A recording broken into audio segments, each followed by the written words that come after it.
This is an exciting episode. Hang on. All episodes are exciting, but this is really exciting because today we have our very first guest. Yes, I'm so excited. I can't wait. And we have so many awesome topics that we discuss. Absolutely. And the fun part about Greg is he has lived such a crazy, fun life. He just personifies kind of perseverance to its fullest. And he is someone that really has a cool life experience that I can't wait to explore further with him. And I think you and the audience are really going to enjoy this guy. So let's introduce you to Greg Houston. Welcome back to another episode of Suckcessfull, the podcast. I'm one of your hosts, Blake, and joining me, I'm one of your other hosts, Justin. And this is the podcast all about the not so subtle truth about success and the art of sucking less in pursuit of it. Let's not waste any more time and get right to the show. Greg, as we get started here, I do want to just preface with you here, and I can't stress this enough because I know it usually devolves, but this is a no nudity show. Well, I'm only nude from the waist down, so I just won't stand up. That makes three of us. Fantastic. All right. Well, welcome to Suckcessfull, Mr. Greg Houston. Great to be back. I am so excited to have you because you are our first guest on the show. I'm happy to be here. I've known Justin for most of my life, and it is really great to see him finally figuring out what it means to be successful.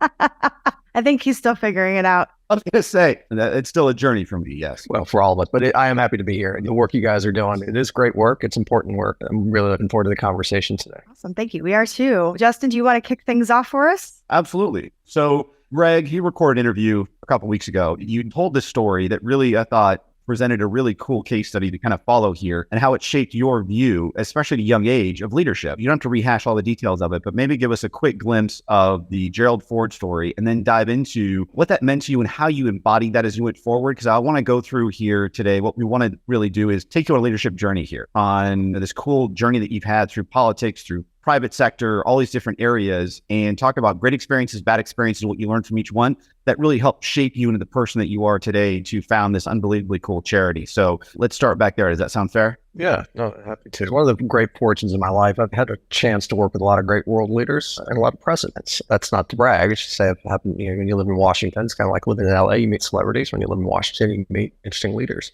One of the really best parts about meeting presidents, most of them are pretty interesting, cool people and are good leaders. I guess that's part of being a politician. But Gerald Ford stuck out at me. It was, I don't know, maybe a year before he died. I was working at a think tank and we were trying to honor him for his life's work, public service. We were in LA and he wasn't moving around very well. So before he came into the dinner, he just wanted to wait in the green room and then kind of come out to get his award and then leave. And so typically, I think I was like 27, 28 years old. Typically when you're a kid, Secret Service is there and you're there, you're just kind of standing off to the side and you might greet him and get your quick picture and you go over there. But not this time. Ford came in and it was Secret Service. I was standing there and I kept trying to give him a space and he wanted to talk to me. So I was like, okay, well, let's talk while we wait for you to go on stage. And I kept asking about his life and he would answer and then he would ask me about mine. And I kept trying to go back to his because I was much more interested in his. Maybe he just thought I could read it in a book. I don't know, but he was more interested in me. And he kept asking me questions about me. What that was, and I guess as you sort of grow and you learn about leadership and what is kind of that 80-20 rule. Leaders ask and listen 80% of the time and talk 20% of the time.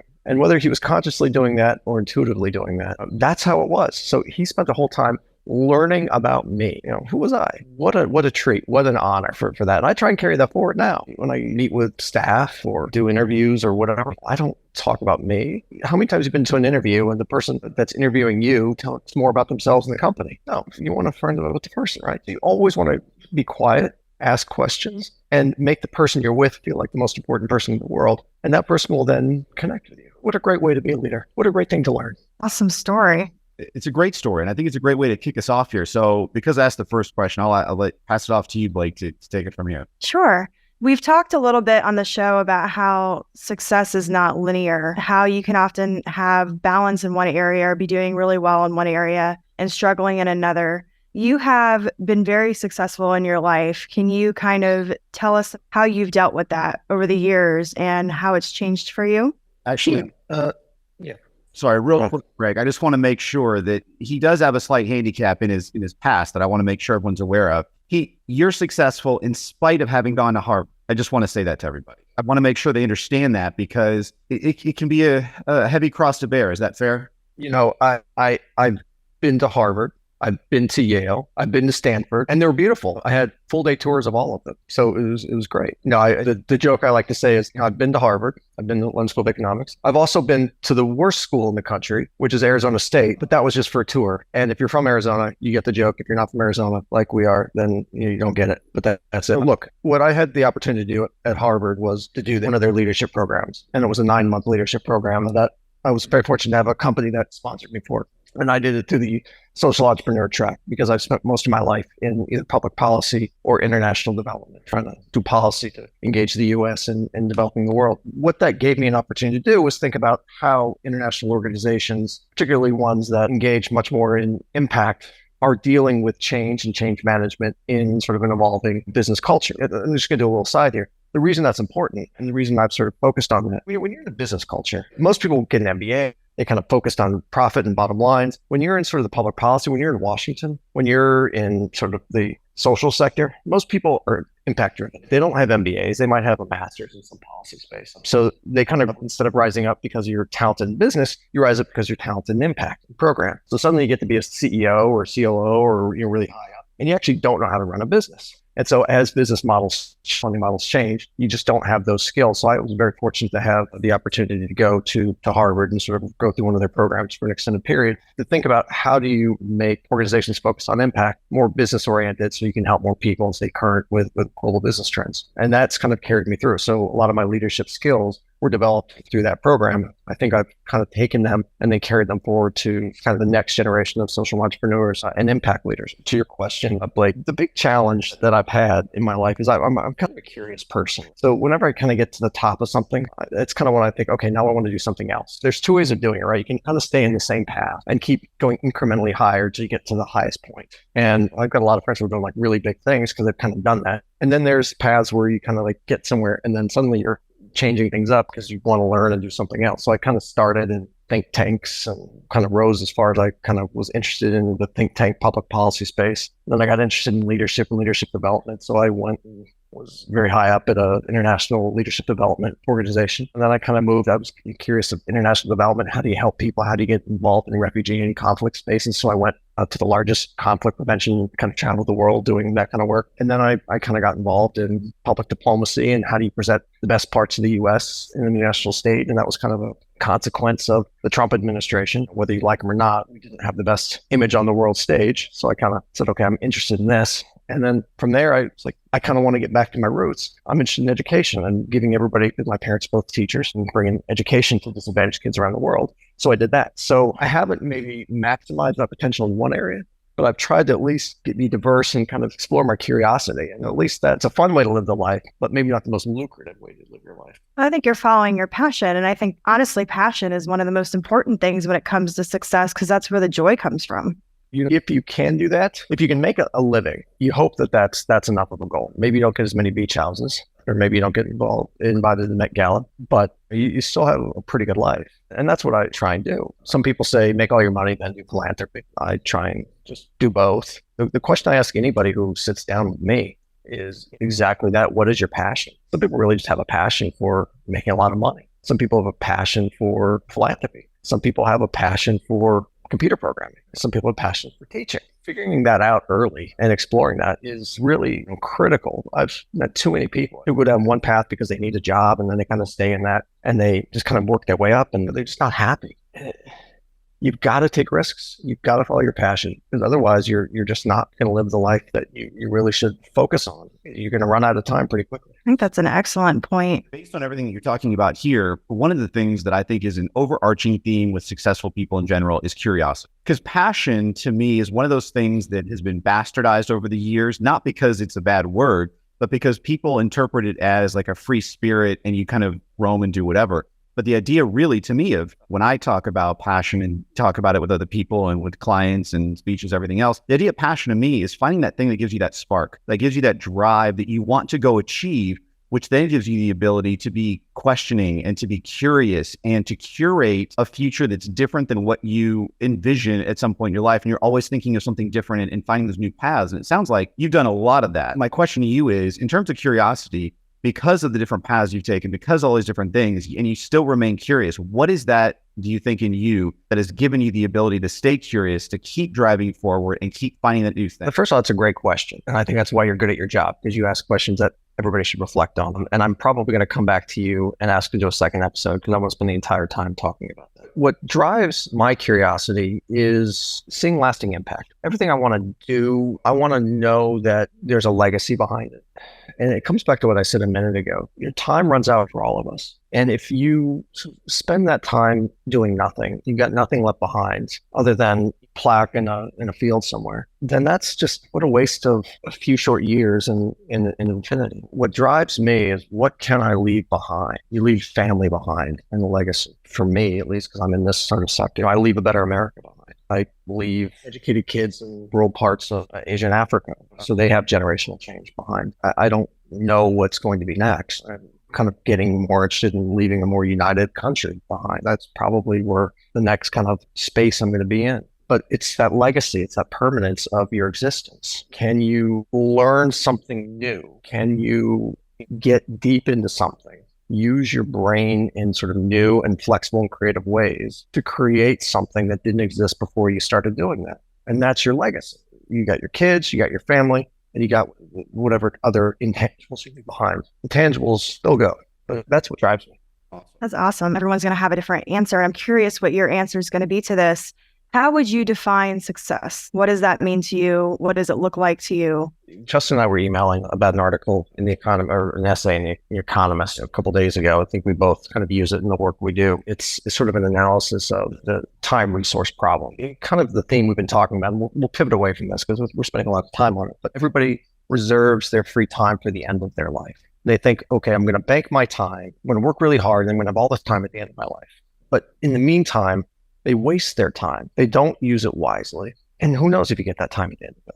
So what is success? Success is appreciating every moment. I'm a big fan of Warren Zevon on this. He says, enjoy every sandwich. So success is sort of thinking about every moment of your life as something that you remember. Everybody remembers the trip of a lifetime. And the $500, I go for an omakase sushi dinner every year for my birthday, and it's like $400 a person before drinks. But I remember that, of course, and I do the big trips and everything. But if you can remember every sandwich, if you can remember every time you put your kids to sleep, the walk you go on with your spouse every day, and you appreciate that and you enjoy it, that's what will make your life happy. That will make the time feel worthwhile. You're not banging it to the end. You're using it every day. To me, that makes you successful. That makes you happier at work. That makes you happier at home. And makes you, hopefully, your kids happier. Hopefully your next generation, and you're sort of leaving a better world behind. And then we can get into the sort of the well-being stuff and the economic side of things, where you just make your country happier. When you're happy, your country's happier. Political divides go away. I'd like to get into that a little bit too. But generally, as a successful person, how are you using your time? Are you enjoying every sandwich?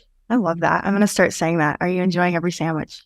That might be the new tagline of this podcast. I love it. So thank you, Greg. So I think that analysis and analogy just in general is beautiful. And I think it's one that is often overlooked because, like, for me, one of the things I've never understood is the idea that people get upset about education, especially about college, when we start talking about it and people start saying things like, well, you should definitely have to pay for it. And I'm not going to argue one way or not if you should pay for it. But my point is that every study, there is not a single one that I've ever read that says, you know what, listen, you should stop educating your people because they're happier when they're uneducated and unable to do great things. Based on all the things that you're doing, and especially with your charity, which I think is so fascinating, the idea of education is so pivotal to success. So my question to you is, when you think about education, you think about a happy, better world that you're leaving behind and a better country as a whole. What are some ideas that you have, because you're in that field now, to broaden this idea of education to make it more palatable, more digestible for people that say, look, you have to earn your right. Whereas the other side of the coin says, yeah, you can't get everything for free, but the payoff of a good education pays dividends that far exceed anything else out there. What are your kind of techniques and thoughts on this? There's sort of the rights to basic education, which hopefully everybody can agree every human being on earth deserves. And then there's trade education.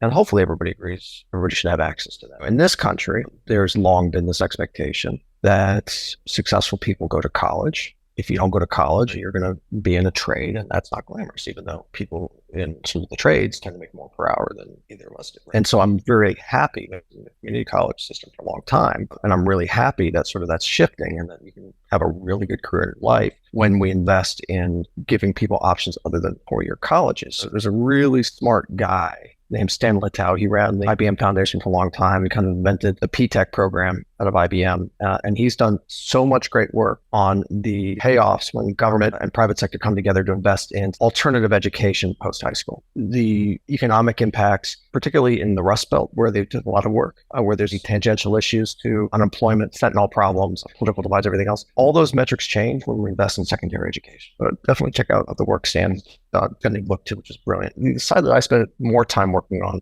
is sort of on the international side. And that's the right to basic education. We've always taken it for granted. You never once woke up and wondered, can I go to elementary school today? It was there. You never once had to decide, should I go to school today or should I go work in a field? You never once had to wake up and say, I have to walk 10 miles to get to a school. That's just not something we conceive of in this country. Hopefully, there may be certain areas, but generally, that's not something we conceive of in this country. But for hundreds of millions of kids, that's what their reality is. That's not right, because for just a few years of basic education, you can expand the lifespan, the average lifespan of somebody by 20, 30 years. So by giving somebody 5 years of education, I can take their life expectancy from 40 years to 60 or 65 years. I can give a girl a much better chance up to 18 or 20 years old before she gets married. You can give these kids all sorts of opportunity to have a livelihood. You can make sure that they can build a small business because they know how to read, write, and count. You can make sure that they are active in the political dialogue because you've given them critical thinking skills. Okay, we could be better at that in this country. But we do sort of in this country to fix the education system and sort of make it an investment for economic development. And what do we do in developing countries to make sure, A, we're just being good people and giving kids a chance? And if we want to keep Asia on our side, for example, and not have it go to China, well, let's have more democracies. How do you have more democracies? Have a more educated public. The only reason Myanmar has fought back against the coup is because it had 10 years of democratic education, and kids now know to fight back. There's a lot of tangential reasons why we need to educate. So I could go on if you've got an hour at a blackboard, I could give a whole lecture on this. But there's so many things that I'd love to talk a little bit about, some of the issues of hope and despair that are kind of coming out now because of how the job markets have changed and how really the political leadership has failed us. And maybe we can get into this a little bit later, but really how political leadership at the state level and the federal level has failed us. And that's really driving so many of our problems that are really easily fixed when we just think about things in a bit more of an empirical manner. But that's for probably a different topic. Wow. Because what really blew me away is the life expectancy through education is expanded. That is amazing. Is it mainly just because you're giving those opportunities, or is it because in other countries we are also teaching, I guess, because you're talking about going in the field and things like that and like having to work? Is it more about the education of giving opportunity and less stress that it does that? Or is it more because we're also learning things about safety and health and those things? Yeah, so it's great question. It's all of those things. There's benefits when you learn about sanitation and some of those issues and the health issues and some of the maternal issues that you teach women and girls. There's a huge thing there. Just through the economic opportunity, when you learn basic skills in sort of the marketplace, you're going to start making more money. You're going to eat better. You're probably going to have access to more medicines. There are so many countries where people are scared of medicine, or they're scared of sort of some of the sort of modern things that we do because they just don't have the education to appreciate it, or the sort of the wherewithal, or they can't read. You get a medicine back, you can't even read how to take the medicine, so you don't do it. You're just giving people the life skills to participate in a society that they would otherwise not be able to participate in. And you take it one step further, like if you have that basic 4 or 5 years of education, well, you can then continue. Once you get that jump start, continue on your own. So maybe you're going to start something online. Maybe because you got a phone. I'm catching fish. Instead of just selling my village, maybe I know enough to start selling it to 5 villages. Right? I can make more money. So there's so many reasons why you're creating opportunity, which then gives people the tools and the resources to live sort of fulfilled, healthy lifestyles that just don't happen when you're sort of working your whole life in a field without access to all of the resources that give people the same sort of life opportunities we have. And it really is the most dramatic differences do tend to be with the women and girls when you delay the pregnancies, when you give them sort of the tools to sort of take care of themselves, and frankly, when you teach the men how to behave properly and to treat their wives, their girls the right way. Like it just makes such a difference. That's incredible. And it's so simple to think about, but in execution, it's not. right? Because you're dealing with cultures, you're dealing with a huge bias just in general of time, where this has been the way of life for so long that to us, it seems so simple, go in and teach these people. But I'm sure you're experiencing, you go in and do this, I'm sure you get pushback, right? I'm sure that you don't walk in and everyone's like, oh, the savior's here. I'm sure there's a little bit of resistance sometimes. Am I correct in assuming that? It's a mixed bag, right? Most people want their kids to have opportunity. People generally welcome what you do. We just opened 10 schools in Madagascar. And when we go there, we stay in the villages and they cook for us and it's really cool. But the challenges tend to be, one, if I have 2 kids, well, I'm going to put the boy in school because I need someone to keep working. Someone's got to work the crops or cook the food or something else. So our challenge, how do you make sure both kids get an education? It is sort of that balance and making sure that if you go into a community, we always say, we need a commitment from the community that boys and girls all get equal access to school or else we're not coming. So we do things like that. We also generally commit to the community that we're going to teach in the mother language. There tends to be a fear, and rightly so, that we're going to teach in the national language and dialects will get lost. And if you're a village elder, you want to make sure your intangible heritage is protected. So we try really hard to do that. And that keeps people from being sort of scared of the education process and what it might do to that intangible heritage. So we think about those things. Like parents are parents, right? Everybody wants to give their kid a chance. Everybody's happy for that opportunity. Mostly. It's like a PTA. Everybody's going to have a little bit of an opinion how you do it. So we just have to work around that. I think it's interesting because you brought up a really good topic of people being afraid of certain types of knowledge and being afraid of sort of stepping into the unknown and stepping out of their comfort zone. I would say that's a very important part of being successful. And something that people kind of forget is when you're stepping out into those new areas and you are going into the unknown, there's going to be that uncomfortability. And I think sometimes people think success is just going to be comfortable. And that's sort of almost the goal because you want to be comfortable, but you can't really stay comfortable, can you? No, I mean, I think that's probably the most important part of being successful, whether it's in your job or whether it's your own life or what you do, you've got to get out of your comfort zone. And for this, like, I didn't know darn thing about, I don't know if you can say bad words, I'm going to say darn. I don't know a darn thing about humanitarian education 3 years ago when I was working on the World's Fair. I was flying to Dubai and staying in fancy 5-star hotels. And now I'm working in the most remote communities in Nepal and Cambodia. I didn't know a darn thing except for what I was told by the founder of the organization in London and the stories they were telling me and some of the money I had donated over the years. So I had to learn about it. I had to learn about it by going. I had to learn about it by talking to experts. I had to learn about it by working with our country directors, just getting my head around it. And that's a whole lot of learning curve and passion to develop. But I did it because it's another risk to go into a new country. You've got to figure out, can I work with this government? For our case, everybody's got their own, but here are the things we got to think about. Can I work with this government? If I build a school, can I make sure it's still open in 5 years? Can I make sure I can enforce my child protection policies? Are my teachers going to show up? We think about all of these things. And if you fail, you might not be able to go into another country. And you're going to leave a lot of kids uneducated. So you take those risks, but you calculate them. And luckily, we're successful. One of the best, I don't know which sort of programs you guys all gravitate towards, but there's a really great organization in Kansas called the Kansas Leadership Center. Most states have these centers for leadership development. To me, this is one of the best ones. If you haven't ever heard of it, check them out. They're based in Wichita.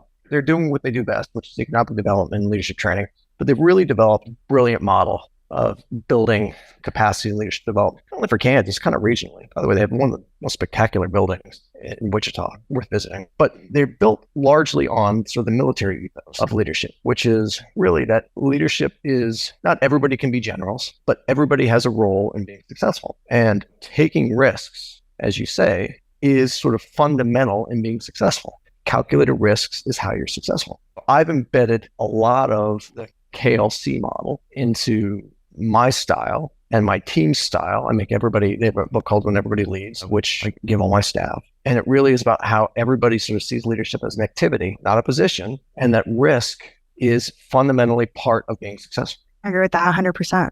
I think it's paramount. I think you nailed it there. And the side to this that I want to go down for a second here is something that we're kind of tracing, but we haven't hit on yet. And that's networking, because especially in your field, networking, and it's funny because you keep dropping these crumbs, keep dropping these, I guess, sandwich bites. Let's keep on theme today of I connected with this person and got me there. And you keep dropping these crumbs. And I think that to me is one of the biggest advantages that people forget about in life to be successful is take a risk, go and reach for what you want by connecting with a new individual, find new opportunities to connect with people because you never know where they lead. I mean, for instance, a great example is you and I. We hadn't talked in probably 5-6 years, and you were kind enough to reach out to me again, and now we're talking all the time and getting back into it. I think it's fantastic, and I think it's really neat because those relationships that you create and curate over time are so important. I'd like to get your take on kind of what are your thoughts on networking, some tips and tricks you can give people. And I just want to point out to the audience, for those that can't see this, Greg is doing something that is also an unbelievably great leader trait. He's taking notes as we speak. He's jotting down a few key ideas, looking at it, and then speaking again.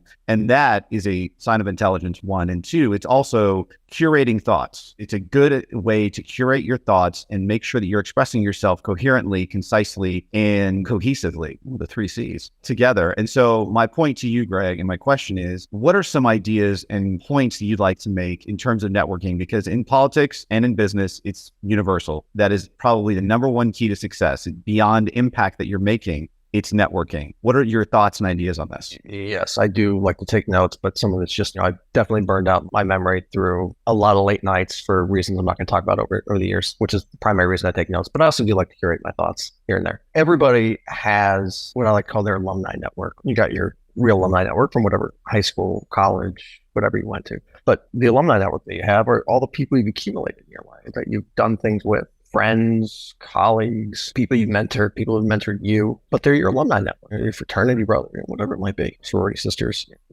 even here. You've got to cultivate that at all times because you never know when somebody is going to be helpful to you, who you've been helpful to in the past, someone who's going to make a connection that's just going to change your life that comes out of the blue. And that's pretty much how my life has always changed. I get a call from somebody that says, hey, are you interested in this? How I got to the World's Fair was like that.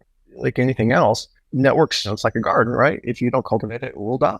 By the way, I do apologize if you can hear. They're renovating the townhouse next door, and it took them 12 months to build the Empire State Building, and they're on 14 months renovating a 2,000 square foot townhouse. So I apologize if that's coming through the microphone. The story I like to tell, I always mentor people. I will take time out for anybody who asks for my time, informational interview, whatever it can be. And if you ask me to help you find a job, I will call anybody I know to help you get that job. I'm doing it for a couple of people right now. I can't tell you how many times somebody that might be a few rungs below me, I'm doing a whole lot more successful than I am. CEO, CFO, just rode the wave and they're making millions of dollars on a buyout, whatever it might be. And I'm calling them for something. There's somebody who was very, very senior in the Obama administration that was just sort of on CNN this weekend for the Bin Laden stuff, for the anniversary of Bin Laden stuff. And I used to share an office with them and kind of help these people along the way. And then suddenly you say, wow, they're doing quite well today. And that's your future. That's your future. And hopefully their future. What I also tell people to do is never leave an enemy. You will always have conflict at work or you're maybe in a relationship.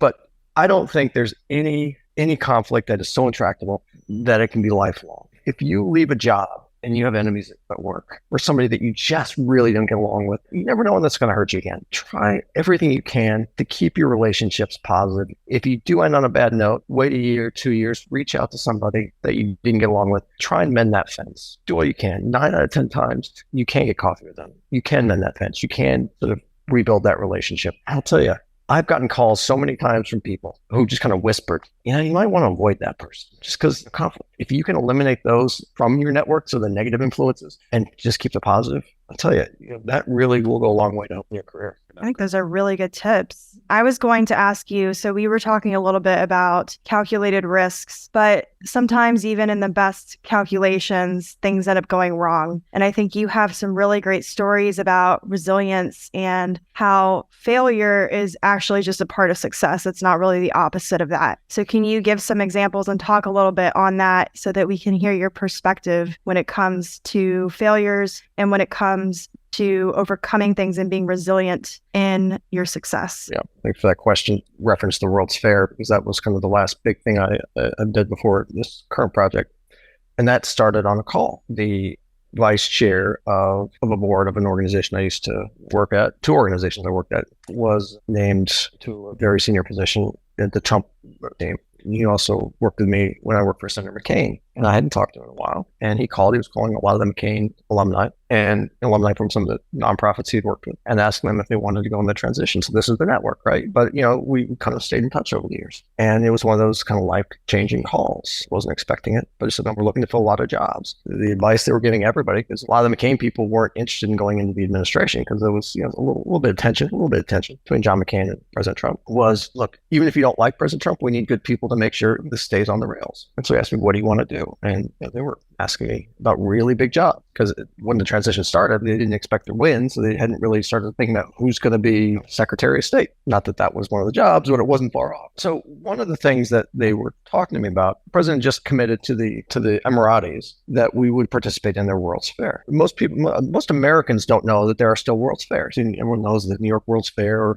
Montreal Expos, the old baseball team is named after the Montreal World's Fair. But there are World's Fairs every 5 years. It's kind of like the Olympics. There's a bureau in Paris that awards it to a city, and 180 countries show up and builds a big building that talks about their country. Think about Epcot just on a massive scale. And when Qatar got the World Cup in Dubai, because everybody's got to outdo each other, they said, well, we're going to do a World's Fair, and we're going to do the biggest one they've done in a century. So they started doing it, and they called the U.S. and they said, I know the U.S. doesn't really do these things, but Mr. President, we want the U.S. there, and we want the U.S. there in a big way. So the White House got involved, and the U.S. said, okay, we're going to be there. And so I got a call, of the things you want to do, what are you interested in? And I started looking, and I said, get to work in Dubai and build a 60,000 square foot building and talk about the positive things in the U.S. And to me, thinking about my background at the time, remember we were talking about Muslim bans and all sorts of things. Our position on the world stage was a little different than maybe it had been. So I'm thinking, okay, this is a great time for my interests to go and try and project a different vision of the U.S.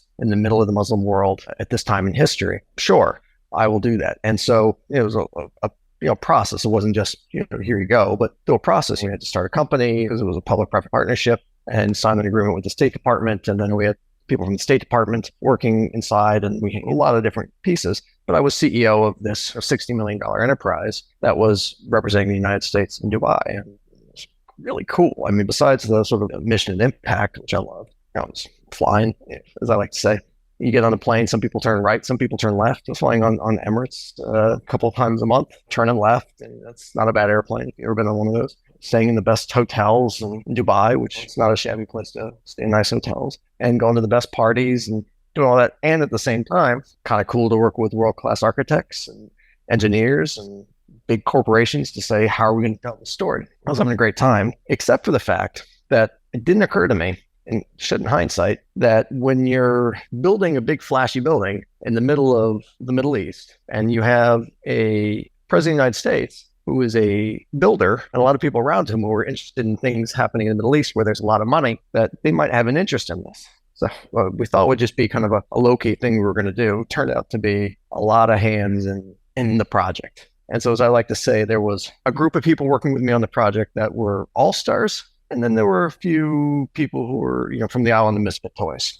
And that made it really challenging. And so we really got to the point where there was great work happening. And then as our CFO, who was a brilliant, brilliant guy, who specialized in anti-corruption, and I'll just say, take a side note, the CFO I brought in, at one point, he was sent by the U.S. government into Liberia to take over the state-run enterprises and weed out corruption there. I brought him in because I thought we'd be seeing corruption and we'd have to just avoid corruption working in that part of the world. What he said to me is, I never thought I'd see this level of corruption here in the U.S. And it wasn't from my team. I'll say that. So we got to the point where the State Department wouldn't get involved. We were talking to the State Department about the things we were seeing from certain people from on the misfit toys. The State Department, they were all protecting their jobs. They're like, we're not getting crosswise with the administration. So they left us to our own. So I was eventually pushed out, and I lost a whole lot of money and my reputation from the project. The folks and these were folks that were connected, I'm going to say allegedly, because I don't want to get sued, but allegedly to businesses with Michael Flynn and Tom Barrack and people like that. So they pushed me out, and they ran it for a while until they eventually did have to have this project pulled from them. But when the dust settled and the investigation started, there was a whole lot of money that couldn't be found, or I guess had been paid to them, according to the Attorney General. They were sued by the Attorney General for taking a lot of money out of the project. I lost my money. A lot of vendors lost their money. Poor guy out of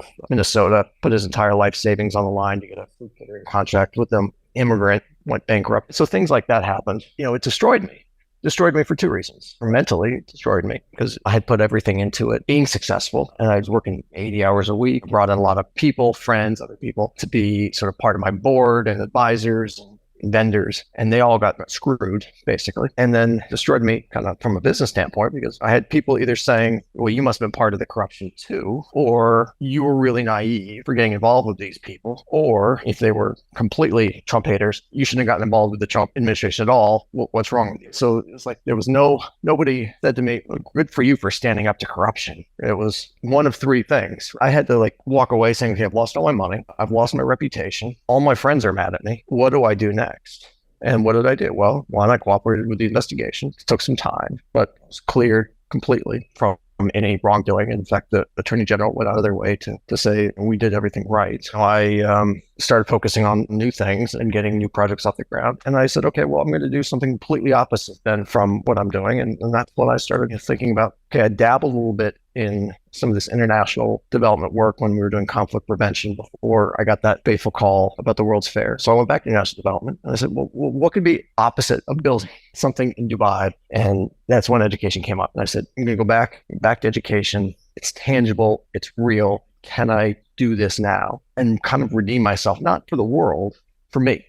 I wanted to feel whole again for me. And I figured if I can build this up, I can do it the right way, and I can build the company in a way that's with full probity, but is also accomplishes something, then I'll feel real again. I'll feel whole. And that'll give me the confidence to get back out there. That's really what I did. So normally I would stop and take questions, but I just gave you a whole long story. I hope that was helpful. Oh, no, I'm happy that you told our audience your whole story. And that was exactly what I was looking for, actually. And I was going to say, too, that I think it's important when you're going after your success. You mentioned how you had to do this for you. I think that gets into what the show's really about, is the definition, but also the fact that you kind of have to keep going after what makes you happy, even when you have those naysayers, even when you're the only person who is on your team. And I think that is the hardest test that all successful people go through. Hopefully not all successful people. Hopefully some people are able to avoid it. But I certainly think that when you do face that test, one of the things I think pretty much anybody's going to face if they try and do something big in their life,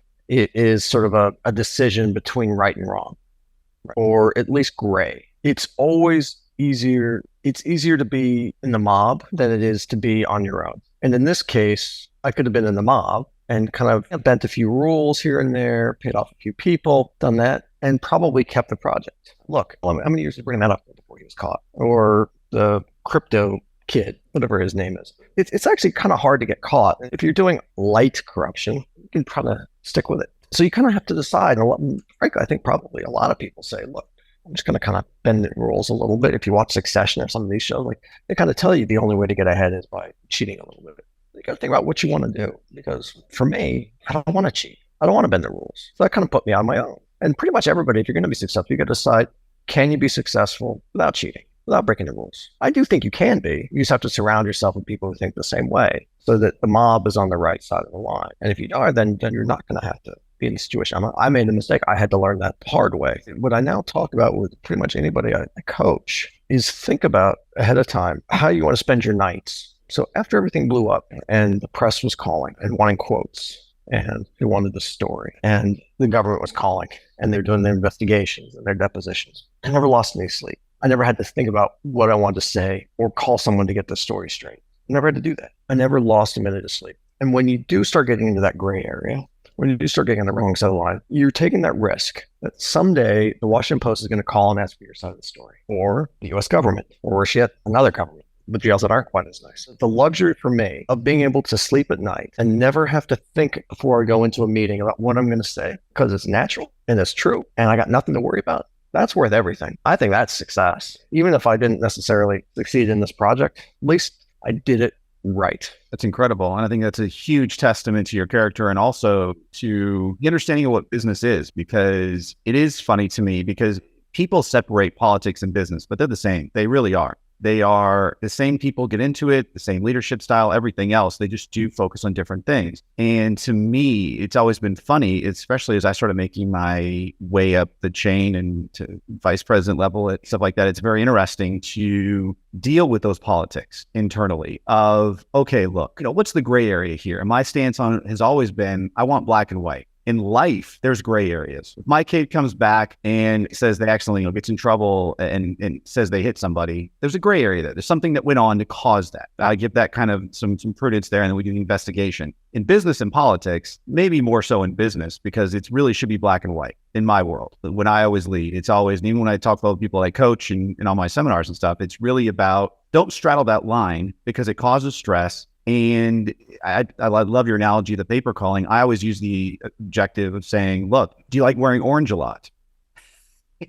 Because you can go to jail.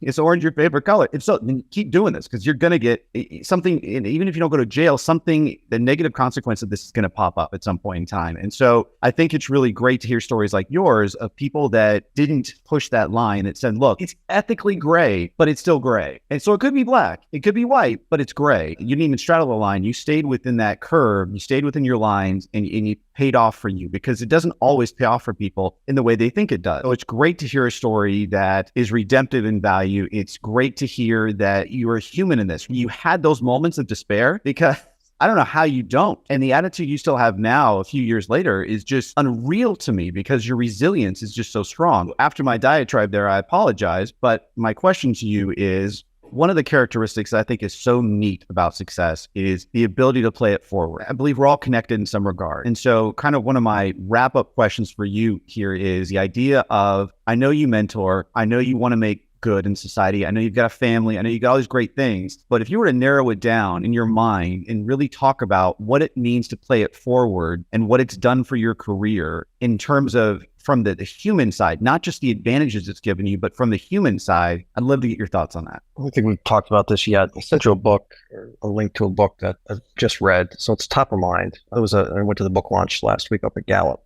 The Power of Hope by Carol Graham, which is it's a bit of a econometric take on hope and trying to sort of quantify its value and also quantify the impact of despair in people's lives. And it has a real economic impact and a real societal impact. Hope can give people an optimism to achieve a lot more than they think they can at any moment in time. And despair can destroy that. And it's lasting. She talks about if somebody is unemployed for, I think it was 2 years or 3 years, that never leaves them. Their future optimism never rebounds. I've been thinking about this a lot at sort of an individual level and a societal level. One of the things that has really kind of weighed on me over the last couple of weeks is the stats she talked about with where our country is going from despair and the racial breakdown. I'm going to talk about this because this is going to help sum up where I want to go. In 1980, 40 years ago, I think it was 65% of white Americans were optimistic for their future, and 40% of Black Americans were optimistic for the future. And Hispanic Americans were closer to where white Americans were. Over those last 40 years, that's inverted completely. Peaking Black Americans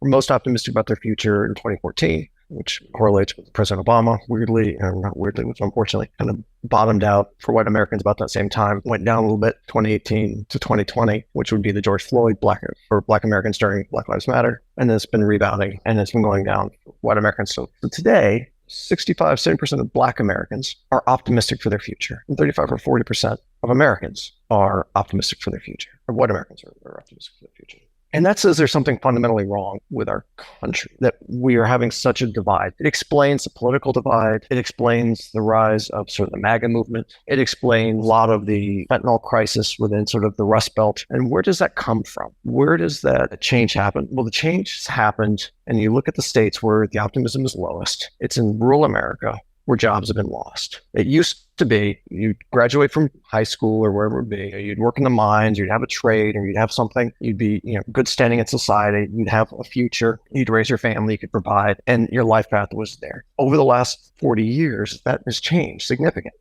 And the rural areas where white Americans tend to be. And that has caused frustration. That has caused anger. It's caused resentment. When one person has more optimism and one person has less, that's going to cause division. What she talks about and what really sort of came through to me in that book is, if you want to bridge the political divides, if you want to understand why there are so many angry Americans, if you want to fix the fentanyl crisis and the addiction crisis and the health crisis, you have to be better at getting jobs and creating opportunity and working at the political and state level to explain and train and give people sort of the mentorship and leadership to find their next path, because we fail. We have failed as a country in evolving the jobs from sort of the 1980s model to the 2020 model. And that really bugs me. So to answer your question, a lot of what I try and think about, and so this book kind of put it all into perspective for me, because I hadn't sort of framed it this way until the last couple of weeks. When I'm mentoring people, when I am sitting down with people, and this comes back to some of the work we did at Search for Common Ground, which was trying to sort of help different sides of our country come together and be more, talk in a more productive manner. I want people to think about what it is they are contributing to their future in everyday sort of steps that they take. Are they anticipating any change? Are they constantly thinking about where society is going, where their jobs are going, where their kids are going? And are they ready for that change? Because the next 40 years will be different than the last 40 years. At a political level, sitting in Washington, are we really anticipating what we need to do in economic development levels? I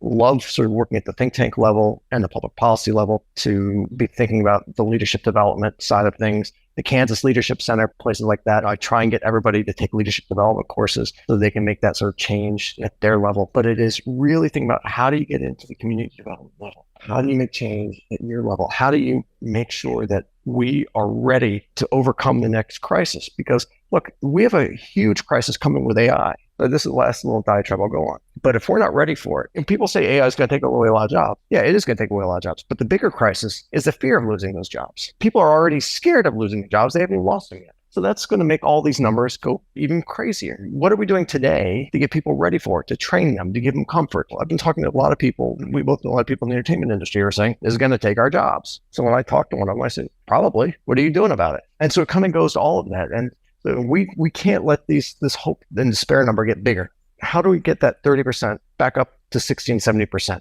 How do we get that 70% up to 100%? So we're all optimistic about where our future is going. And it all starts with everybody that we are mentoring and coaching, thinking about the next steps in their career and their jobs, and what are they doing to prepare themselves for the next change? What are they doing for their well-being? What are they doing for their kids' well-being? And how are they working in their local communities to give everybody around them that chance through their own sort of leadership process? I hope that wasn't too long and sort of roundabout, but it's an important topic for us all to really think about. I really want everyone to read that book, because it is just a brilliant book. I think it is so cool, because you don't know this, but you just tied in like pretty much every single topic that we have discussed so far in all of our episodes, including AI.